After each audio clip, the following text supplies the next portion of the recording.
মা খুব ব্যস্ত আছে। গরম গরম বেগুনি ভাজা হচ্ছে, আবার ঘুগনিও বানিয়েছে। আমাদেরকে মা সকালবেলা জলখাবারে অনেক কিছু বানিয়ে খাওয়ালো। তবে সবার আগে মা গরম গরম চা বানিয়ে চা আর বিস্কুট আমাদেরকে দিল। আমরা সব কিছু খেয়ে তারপর রোদের দিকে গেলাম। তা বন্ধুরা, সবাই তো বুঝেই গেছেন আমি বাপের বাড়ি এসেছি। এই যে কাল এসেছি। আমরা সকালবেলা মায়ের হাতের সব কিছু খাবার খেলাম। খেয়ে এই যে বাড়ির চারপাশে রোদে একটু ঘোরাফেরা করতেছিলাম। তাই ভাবলাম বন্ধুদেরও একটু দেখাই কত সুন্দর পরিবেশ। এদিকে এক ঝাঁক পায়রা ওখানে ধান খাচ্ছে। ওই দেখুন কি সুন্দর। আর এই পায়রাদের আমার বাবা এত ভীষণ ভালোবাসে। দোকান থেকে এলে পরেই পায়রাদের জন্য গম ভাঙা, চাল ভাঙা তার আলাদা করে রাখা আছে। সে তাদের ছড়িয়ে খেতে দেয়। আর এত অভ্যস্ত ওরা, তাই সবসময় বাড়ির চারপাশেই থাকে। এই যে কেমন বসে আছে দেখুন। ওরা ঘরও ভীষণ নোংরা করে, কিন্তু ওরা যেখানে ভালোবাসা পাবে সেখানেই তো আসবে, তাই না? আর এদিকে ফুলের বাগানে প্রজাপতি মধু খাচ্ছে। ওখানে রোদে বসে বসে এইসবগুলো দেখতেছিলাম।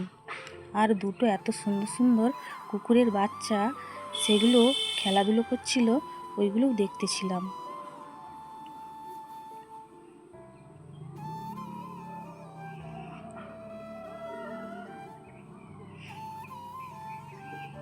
ফুলগুলো শীতের ফুল, বেশ সুন্দর ফুটেছে। ফুলগুলোও বেশ সুন্দর লাগছিল দেখতে।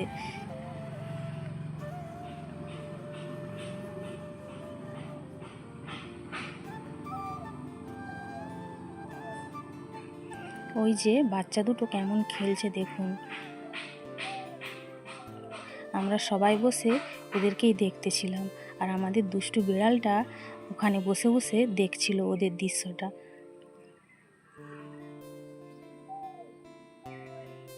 বিড়ালটা যেন কিছু একটা দেখেছে, শিকার করবার জন্য উঁট পেতে বসে আছে। আর ওইদিকে বাচ্চাগুলো এত কিউট ছিল, আমি তো চোখ সরাতেই পারছিলাম না।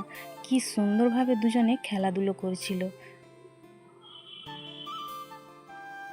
আসলে বাবা প্রথম থেকেই দেখে এসেছি কুকুর, বিড়াল, পাখি, এমনকি ভীষণ গরু বাছুর সবাইকেই ভীষণ ভালোবাসে। তাই আমাদের বাড়িতে প্রথম থেকেই কুকুর, বিড়াল, পাখি পক্ষীর ভীষণই থাকে।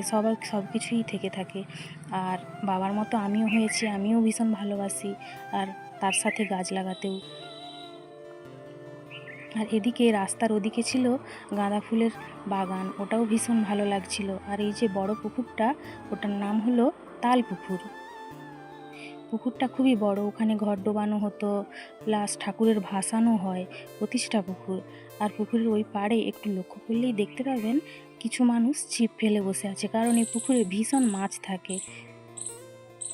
পুকুরের মালিকের বাড়ি তো এখানে নয়, তাই যে যেমনভাবে মাছ তুলে খায়।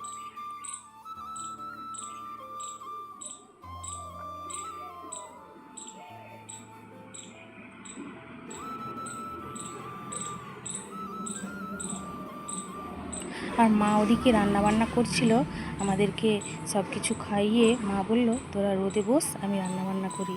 তবে আমিও মায়ের জন্যে একটা জিনিস বানিয়েছি। কি বলুন দেখিনি বন্ধুরা, মায়ের জন্যে বানিয়েছি একটা নিরামিষ ফ্রুটি কেক। কারণ মা সম্পূর্ণ নিরামিষ, মা কিন্তু কিছুই খায় না।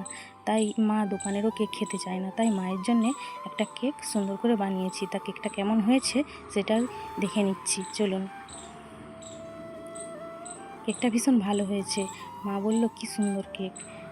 তাই ভাবলাম মাকে একটু কেটে টেস্ট করিয়ে দিই, তারপর ভাত খাওয়া দাওয়া হবে।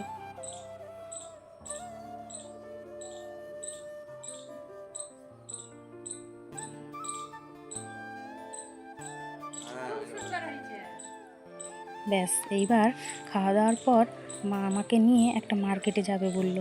তা মা আর আমি দুজনেই চলে যাচ্ছি মার্কেটে। এই যে টোটো গাড়িতে করে, এই যে এই জায়গাটা নদীর উপর একটা পুল।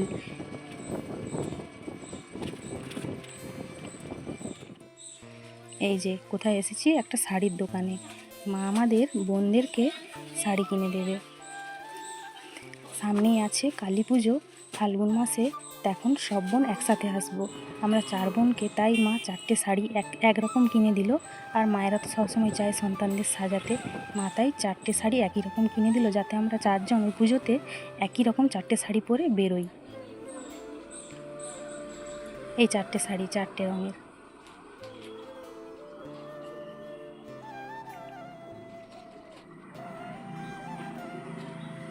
শাড়িগুলো বেশ ভালোই লাগলো।